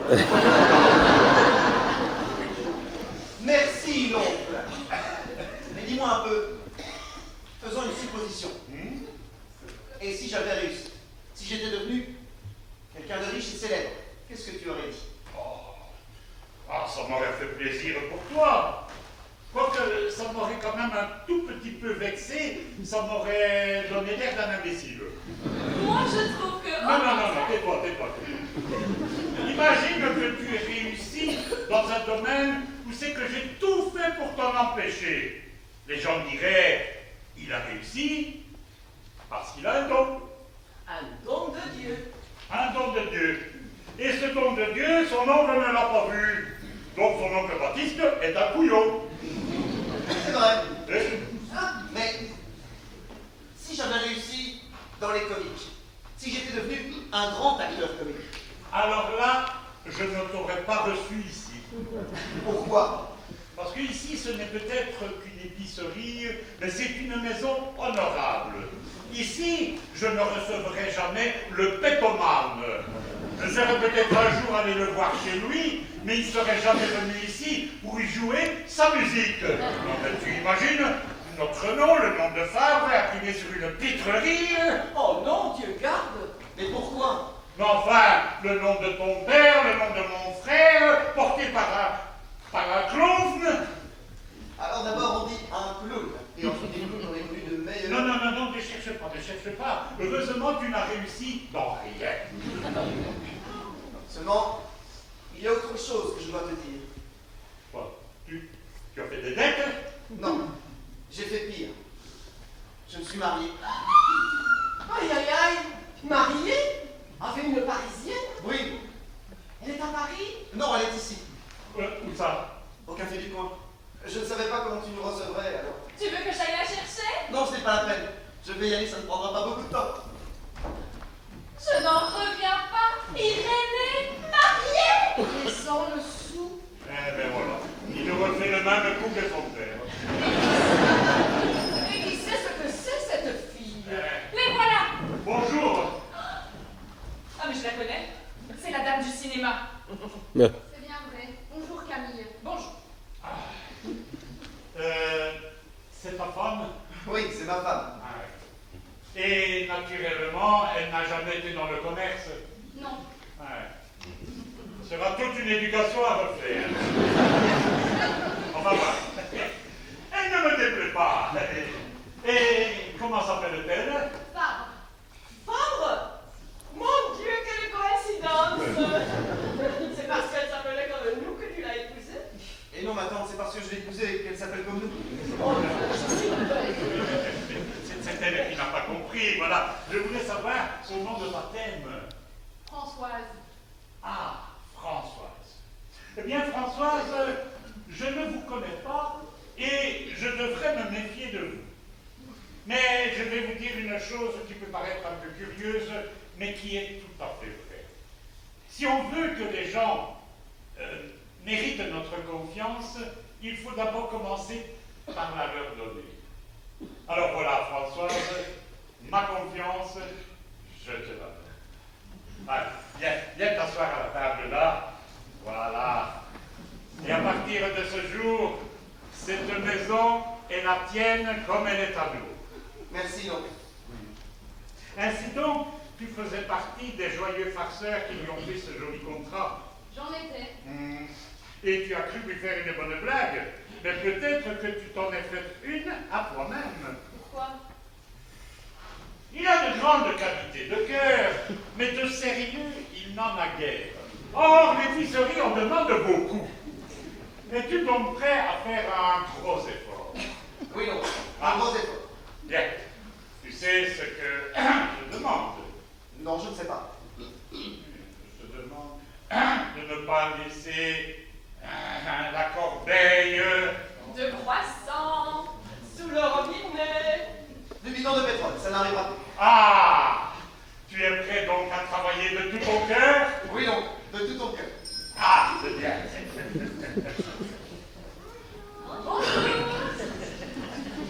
Dites, vous voudriez prendre Nous en manquons pour le moment. Mais qu'est-ce qu'ils ont de particulier? Ils sont plus gros que les autres. Oui, ça doit être pour ça, oui. Et pourquoi? Ils ne pèsent pas plus, mais c'est vrai qu'ils sont un peu plus gros. Les anchois des tropiques, ce sont des anchois aux champignons. Les anchois se les font tout seuls. Ta petite me prend pardon. Évidemment, tenez, pour le chien. Un moment, chérie.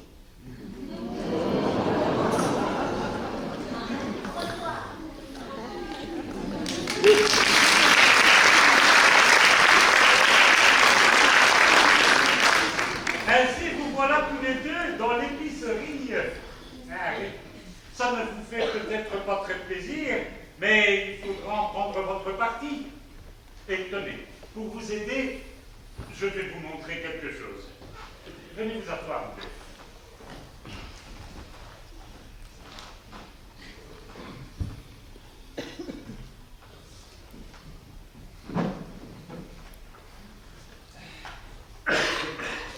Voilà, c'est la dernière lettre que j'ai reçue de mon frère, leur père.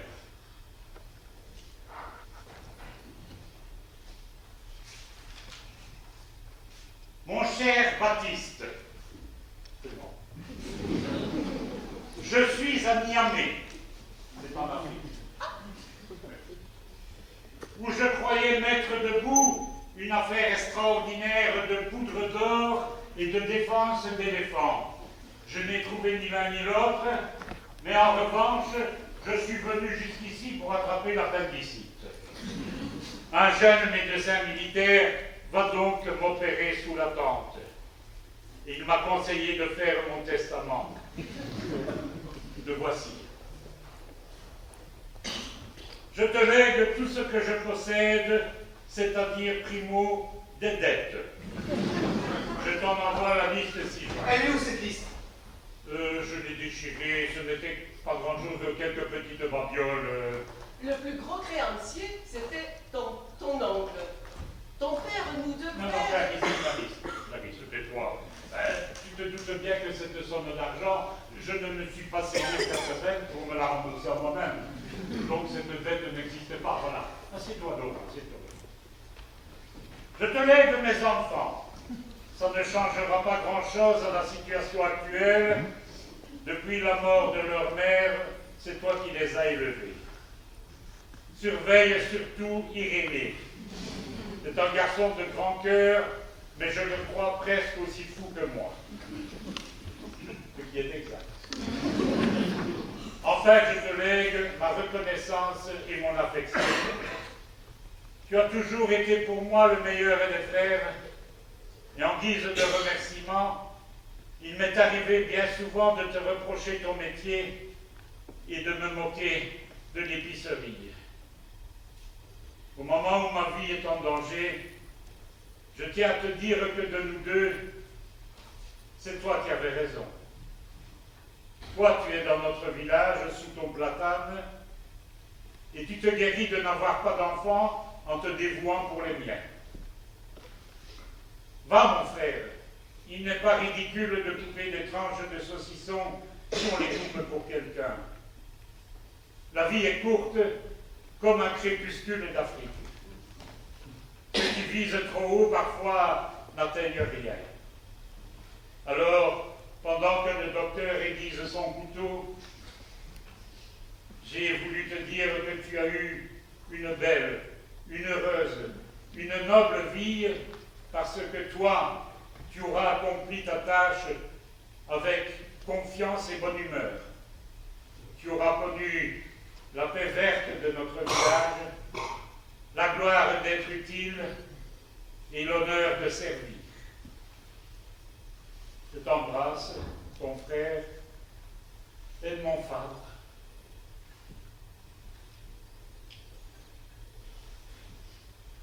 C'est notre père qui nous a écrit ça.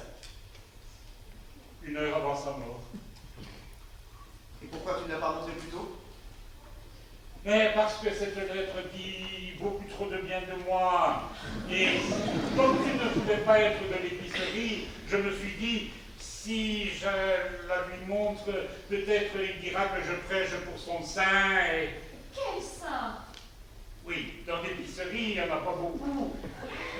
Ce ne sont pas de grands seins, mais il y a Saint-Émilion, Saint-Estèphe, Saint-Marcelin, qui sont buvables et comestibles, mais ce sont des seins tout de même. Depuis que tu es parti, on a fait un lotissement. Et tu sais, un lotissement, ça gonfle une épicerie. Oui, On oui. ne sera pas trop de 5. Oui, et il faut s'agrandir absolument. Et j'ai l'intention d'acheter la remise de Maître Arnaud. Et en mettant une hypothèque sur le fonds de commerce, je crois que je pourrais la payer comptant. Mais il en veut combien de sa remise, Maître Arnaud? 18 000 francs, je ne les ai pas. Bon, j'ai eu beau travailler, économiser comme j'ai pu, je n'ai que 12 000. Et pourquoi tu n'as que 12 000? Parce que tu as élevé les enfants d'un autre? Qu'est-ce que je pouvais faire? Et te dire, au fond, ces enfants ne sont pas à moi, je vais les laisser en patronage. Je suis tellement bête que cette idée ne me marque pas venue. Tu la veux, la remise de Maître Arnaud, là? Tu la veux? Eh bien, je te l'achète. Je te la donne. Et si tu veux même, je t'achète Maître Arnaud lui-même, avec sa pipe et ses lorgnons. Qu'est-ce que tu dis, Irénée? Irénée ne recommence pas tout de suite. Ne t'inquiète de rien. Tu en auras des preuves très bientôt. Tu les auras. Mais qu'est-ce qu'il y a là? Ah, moi, je vous dirai rien. C'est à lui de vous le dire. Il y a donc quelque chose de difficile à dire? Oui, de très difficile. Venez. Oh! Oh, Camille! Oh, la clé de la pompe à essence, c'est une américaine! Non, ce n'est pas une américaine. Qu'est-ce que tu en sais? Tu es devenu connaisseur en voiture? Non, mais celle-là, je la connais, c'est la mienne. Quoi? Oui, c'est la mienne, c'est la nôtre. Lucien, vous pouvez déposer les bagages et aller nous attendre au cheval blanc. Bien, monsieur. Une voiture comme celle-là, ça vaut plus que 50 000 francs, hein? Ça vaut même le double, mais elle ne nous a rien coûté. On l'a eu avec le contrat. Mon premier contrat. J'ai réussi donc. Ça y est, je le savais, je l'ai toujours su, il a réussi! Irénée, t'as réussi! Ça y est. Il a réussi à quoi? Depuis 15 jours, il est célèbre. Oui, mais célèbre comme quoi? Mais comme acteur! Ça alors? Le don de Dieu! Oui, mais quand il a dit, je n'avais pas encore le don de Dieu, parce que le voici. Mais dites, c'est sérieux? Il a les poches pleines de contrats. Et des beaux. Mais dis-moi, si tu as réussi, pourquoi es-tu toujours dans ce vieux costume? Déguisement. Je ne savais pas comment tu nous recevrais. Oh oui.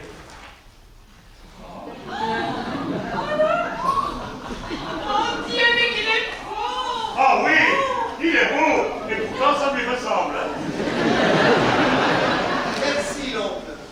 Mais dis-moi, dans ce film-là,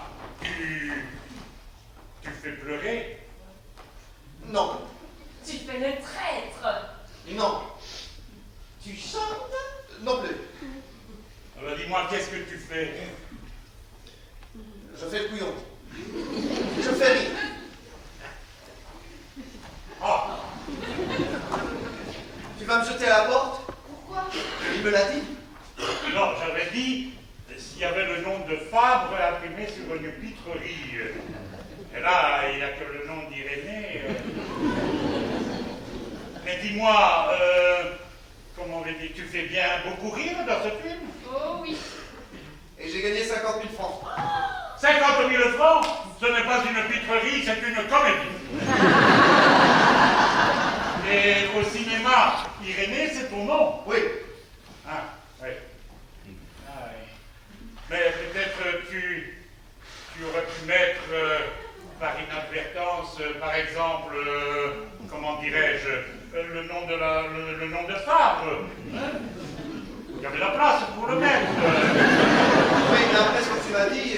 Non, je t'avais dit, si je voyais ça imprimé, mais cette affiche a été imprimée bien avant que je te l'ai dit. Hein? Bon, c'est pas une inadvertance qui aurait mis Fabre, voilà, ça aurait pu se faire. Enfin, voilà. En tout cas, il y a tellement de Fabre en France que même s'il y avait eu le nom de Fabre, personne n'aurait su que c'était nous. Sauf si nous l'avions dit, bien sûr. Mais tu l'aurais peut-être dit. Nos amis, bien entendu. Tu vois, il y a la place pour le mettre. Donc là, vois-tu, rien que ton prénom, ça fait un peu prétentieux. Tandis que si tu avais associé la famille, vous êtes plus modeste. Enfin, moi, ce que j'en dis, c'est pour toi. Oui, merci l'oncle. C'est pour moi. La voiture? Ça doit être des enfants. Le premier qui touchera le klaxon recevra un coup de pied derrière. Le deuxième qui touchera le klaxon aura 2 coups de pied. Le troisième, 3 coups de pied. Le quatrième, 4 coups de pied. Le cinquième, 5 coups de pied. Le sixième, 6 coups de pied. Le septième, 7 coups de pied. Le huitième, 8 coups de pied. Mais toujours au derrière.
Ha ha ha ha.